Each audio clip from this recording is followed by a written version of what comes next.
ममता दीदी कहती है खेला हो भी, और मैं तो उनसे कहना चाहता हूं 15 साल बहुत हुए, अब खेला बंद होगा और विकास शुरू होगा।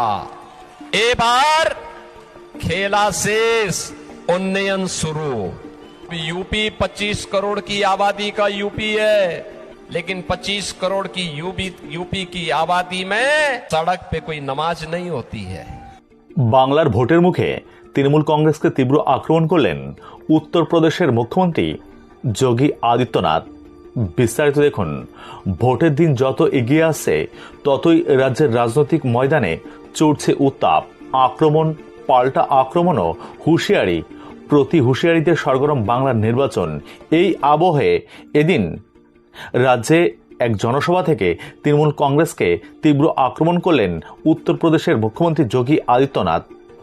সভা মঞ্চ থেকে তিনি দাবি করেন 2017 সালের আগে উত্তরপ্রদেশে অরাজক পরিস্থিতি বিরাজ করলেও বর্তমানে সেখানে দাঙ্গা, কারফিউ বা মাফিয়ার দৌরত্ব নেই। তার কথায় উত্তরপ্রদেশে এখন উন্নয়ন চলছে, মাফিয়াদের বিরুদ্ধে বুলডোজার ব্যবস্থা নেওয়া হচ্ছে। পাশাপাশি তিনি তৃণমূল সরকারের বিরুদ্ধে চুরি, ডাকাতি ও মাফিয়ারাজের অভিযোগ তোলেন। মমতা বন্দ্যোপাধ্যায়ের খেলা হবে স্লোগানকে কটাক্ষ করে যোগীর মন্তব্য, এবার খেলা শেষ, উন্নয়ন শুরু। टीएमसी का मतलब टेरर है, माफिया राज है और करप्शन है, और इस करप्शन को, इस टेरर को, इस माफिया राज को केवल डबल इंजन की भाजपा की सरकार समाप्त करेगी।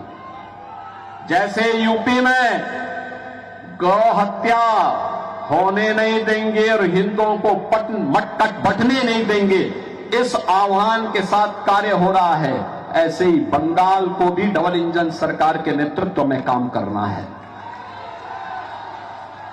आपका आह्वान हो रहा है। आज चारों ओर से आवाज आ रही है कि बंगाल के नौजवानों, अन्नदाता किसानों, माता और बहनों, ये अवसर है आपके पास, अंतिम अवसर है।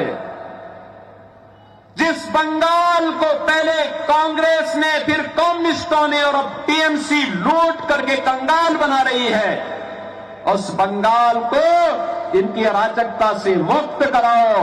ये चुनाव आपके पास एक अवसर है, और इसी के लिए मैं अयोध्या धाम की पावन धरा से बंगाल की इस पावन धरा में आपके पास आया हूं।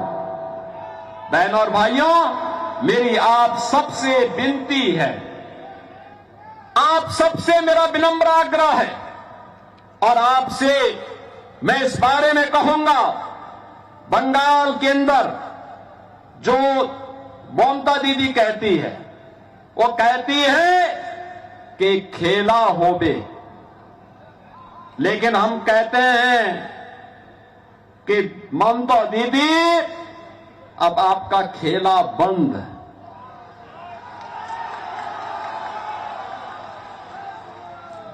अब खेला नहीं होबे, अब तो उन्नयन शुरू है, उन्नयन शुरू। यूपी 25 करोड़ की आबादी का यूपी है, लेकिन 25 करोड़ की यूपी की आबादी में सड़क पे कोई नमाज नहीं होती है।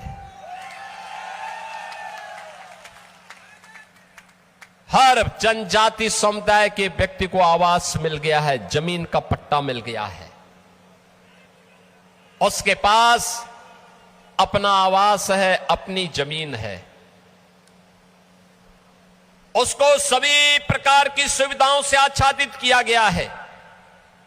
राशन की सुविधा, आवास की सुविधा, जमीन की सुविधा, पेंशन की सुविधा, उज्ज्वला योजना के रसोई गैस का कनेक्शन की सुविधा, राशन कार्ड की सुविधा, पेंशन की सुविधा, आयुष्मान भारत में 5 लाख रुपए की आयुष्मान भारत की सुविधा, ये सभी कुछ आज वहां के वनवासी समुदाय के लोगों को, अनुसूचित जाति के लोगों को, वहां के गरीबों को प्राप्त हो रहा है। यह है डबल इंजन की सरकार की ताकत।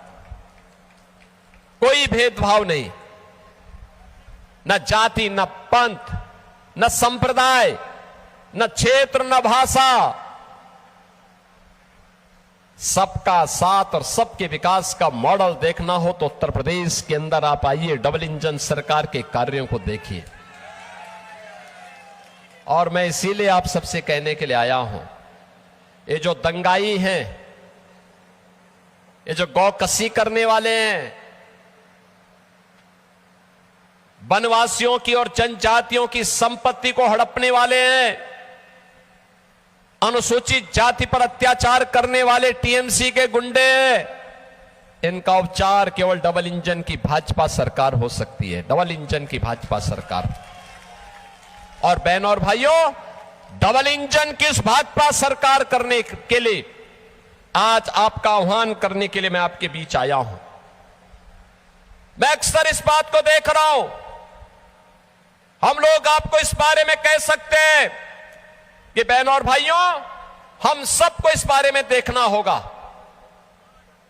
ये टीएमसी तुष्टीकरण के नाते गौ हत्या को रोक नहीं सकती, तस्करी को रोक नहीं सकती, माफिया पे लगाम नहीं कस सकती, ये सुरक्षा के साथ खिलवाड़ कर रही है। आपने देखा होगा कैसे ये सरकार बांग्लादेश बॉर्डर पर फेंसिंग की कार्रवाई को रोक रही है। आपने 2022 में देखा होगा कैसे टीएमसी के गुंडों ने जनजातीय समुदाय पर अत्याचार किया था। और इस सब के बावजूद पिछले 15 वर्षों में ममता दीदी के नेतृत्व में जिस प्रकार की अराजकता, गुंडागिर्दी, माफियागिरी आज बंगाल की धरती पर देखने को मिल रहा है।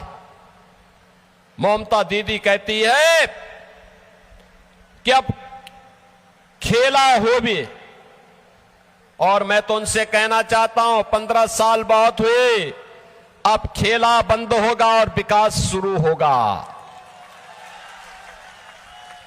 ए बार खेला शेष, उन्नयन शुरू।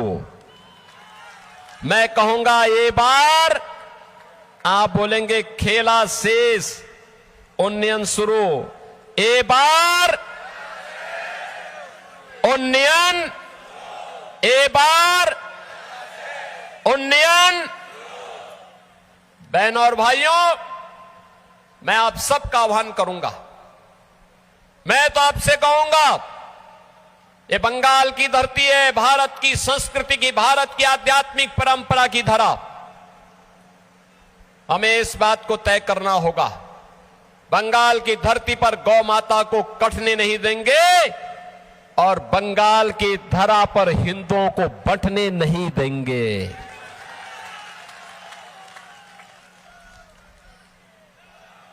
एक भारत श्रेष्ठ भारत का उदाहरण प्रस्तुत करेंगे।